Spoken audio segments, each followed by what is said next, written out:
ঈদ যাত্রায় যাত্রীদের অভিজ্ঞতা কেমন হচ্ছে তা সরজমিন পরিদর্শনে ব্যস্ত সময় পার করছেন সড়ক পরিবহন ও সেতু এবং রেল উপদেষ্টা মোহাম্মদ ফজল কবির খান। এই মুহূর্তে তিনি গাবতলী বাস টার্মিনাল এলাকা পরিদর্শন করছেন। সেখানকার সর্বশেষ খবর জানতে যুক্ত হচ্ছি সহকর্মী মনিরুল ইসলাম মিন্টুর সঙ্গে।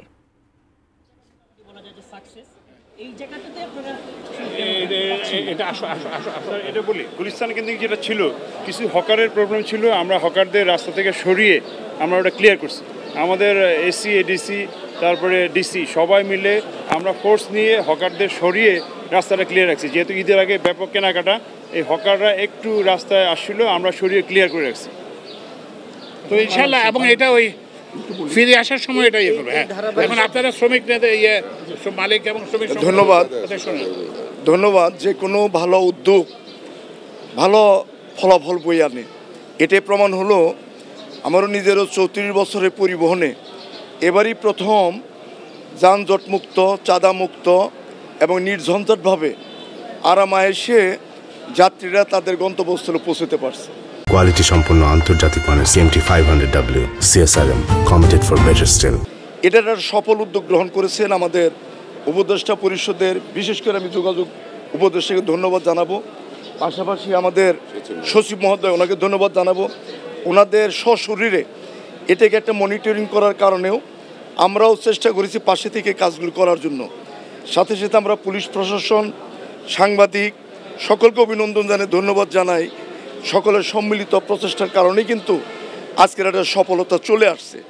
এটা আমরা মনে করি আমরা কোনো গোষ্ঠী, কোনো জাতির নয়, দেশের প্রয়োজনে যে উদ্যোগ গ্রহণ করেছেন উপদেষ্টা পরিষদের পক্ষ থেকে, সে উদ্যোগকে সফলতার দ্বার প্রান্তে পৌঁছে দেওয়ার জন্য আমরা নিরলস পরিশ্রম করেছি।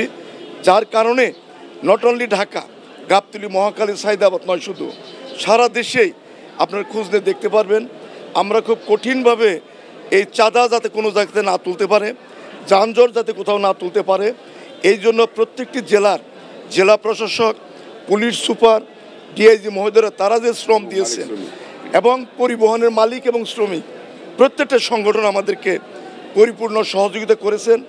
আমরা কয়েকদিন নিরলস পরিশ্রমের কারণে আজকের এই সফলতা।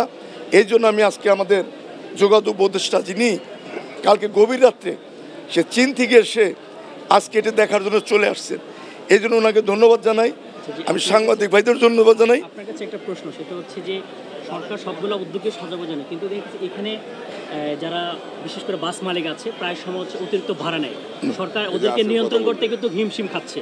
এদের বিরুদ্ধে আপনারা কোনো আমরা চ্যালেঞ্জ করে বলতে পারি গতকালকেই এখানে আমাদের সচিব সাহেবের উপস্থিতিতে আমাদের প্রেসিডেন্ট সভাপতি ছিলেন, একজন উপস্থিত করে 2 মহিলার কাছে অতিরিক্ত ভাড়া নিচ্ছে। আমরা চ্যালেঞ্জ করেছি, সে সাংবাদিক, সে মহিলারও পায় নাই, কাউন্টারও পায় নাই, গাড়ি নামও বলতে পারে না। অর্থাৎ আমরা পরিষ্কারভাবে বলি, যদি কেউ প্রমাণ করতে পারেন যে একটা গাড়িতে অতিরিক্ত ভাড়া নিচ্ছে, আমরা সে গাড়ি বন্ধ করে দেব। আমরা সে শ্রমিকের ব্যবস্থা, সেটা অন্য বিষয়, কিন্তু ভাড়ার জন্য অভিযোগ আমরা পেয়েছি, সবগুলোতে আমরা শাস্তি দিয়েছি এবং রিপিটেড অভিযোগ হলে আমরা গাড়ি বন্ধ করে দিব। যদি দেখা যায় একই লোক বারবার এই কাজ করছে, ওই পরিবহন আমরা বন্ধ করে দিব। এবং আমাদের ম্যাজিস্ট্রেট ফুল টাইম প্রত্যেকটা টার্মিনাল আছে, ফুল টাইম যে কোনো অভিযোগ আসবে তার শাস্তি হবে, শাস্তির বাইরে কেউ যাবে না। ধন্যবাদ। স্যার, আমি উপদেষ্টা মহোদয়ের সামনে আপনাদেরকে একটি কথা অভিনন্দন জানাই।